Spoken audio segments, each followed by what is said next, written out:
obstacles. You need obstacles.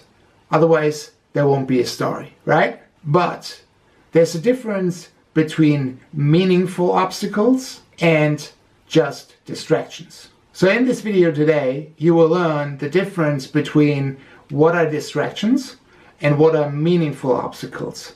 Meaningful in a way that they really force the protagonist to grow. Let's get right into it. So let's start with the distractions. What is the difference between, an obstacle that is meaningful to the protagonist's journey and what are just, minor distractions, or as I like to call them, hiccups? Let's start with this scenario. We all know it because it has been repeated a million times by now.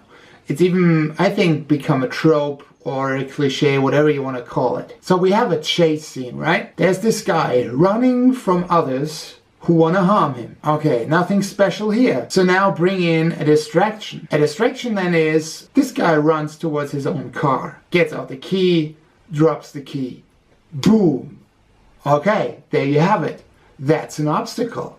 Or as I like to call it, that is a distraction. That's a minor hiccup. Because it will create tension for sure. Does he make it in time? Does he get, in the car and be safe before the others get to him? That creates tension. Okay, so the reason why it's just a minor hiccup instead of, a meaningful obstacle is it doesn't force the character to take actions in a meaningful way because he or she wants to change or needs to change. So an obstacle, therefore, is something that forces the character to deal with the decisions that he or she made on the spot.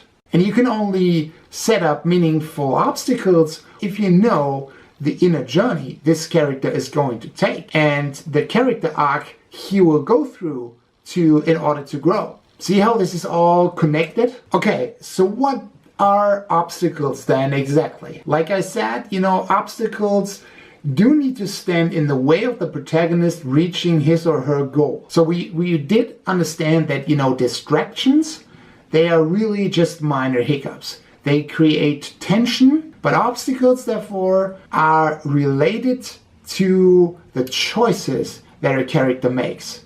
And they cause trouble for the character in the long run. Maybe not in this scene, maybe not in the next, but there will be consequences of this action or this decision or this choice in your story. So really the decision this character makes in the present now will affect how the story goes from there on. And that's what I call obstacles. Obstacles are really, as far as I understand, consequences.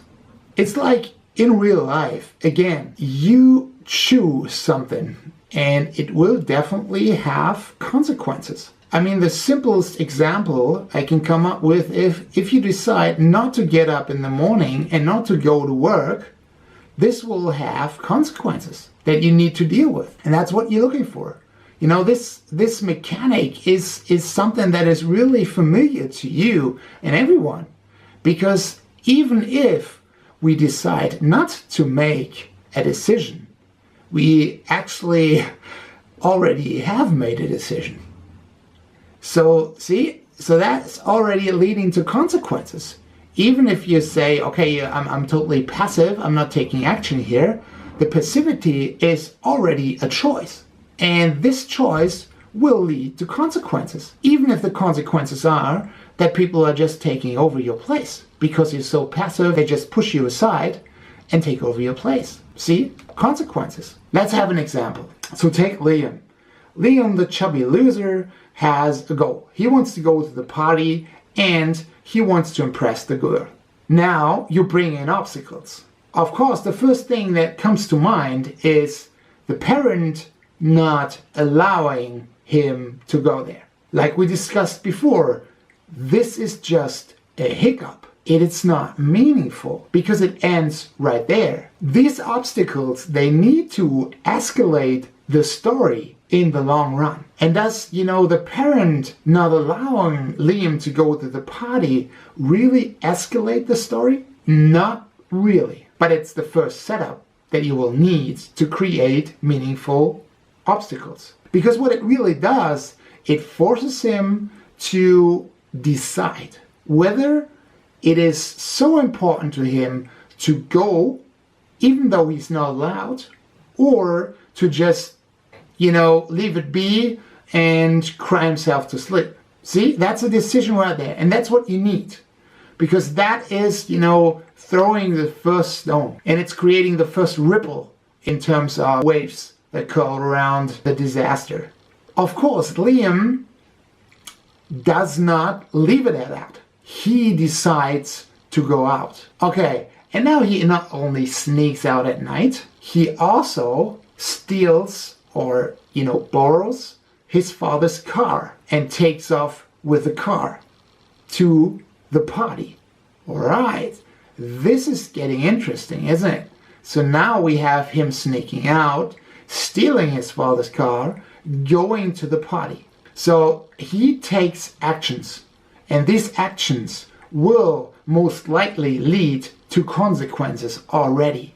And the beauty is that we as a reader or the audience already understand what's at stake here.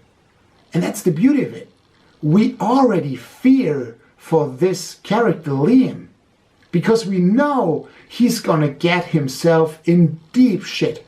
But it doesn't end there. Now is where the real fun starts. And of course he wants to be part of the gang, so he will need to impress the gang. And the gang offer him drugs, and they challenge him to take the drugs, which he has never done before, and he's not even into drugs. Maybe he's a too sensitive guy, and maybe drugs will cause him to, really freak out, which he knows already, but ignores for the moment. So then he takes the drugs. We are looking for consequences that really, really challenge that character to a degree that it's unbearable. So now amp it up a little more. So he's totally wasted. And you remember the second goal that he had? He wanted to impress the girl. He wanted to, even make sure the girl realizes him. So have him go, as wasted as he is, have him go to this girl. Let Liam harass this poor girl that he's actually in love with. This is already bad. So these actions will definitely cause consequences. They will definitely have consequences in the long run.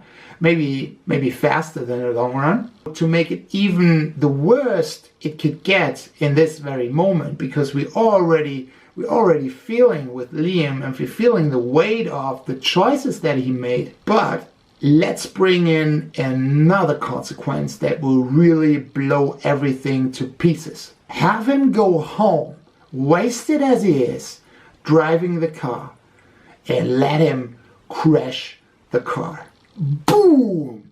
These are consequences. He cannot get away from these consequences.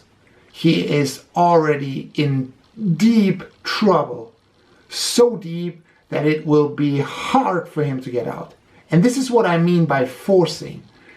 These consequences force him to take action, force him to grow, because now he will need to have to make it right. He will need to make it right by everyone, by his parents, by the police, by the girl, maybe even by his friends. This is what I call meaningful obstacles. This is how to set up meaningful obstacles. Okay, that's it for today's lesson. Make sure you tune in for the next lesson. Like and subscribe and all of this good stuff. And when you subscribe, make sure you hit the bell so you get notified whenever, I push up another video. It's been so much fun, doing this, and I hope I see you in the next video. By the way, you can always leave me a topic in the comments below. Right on, guys.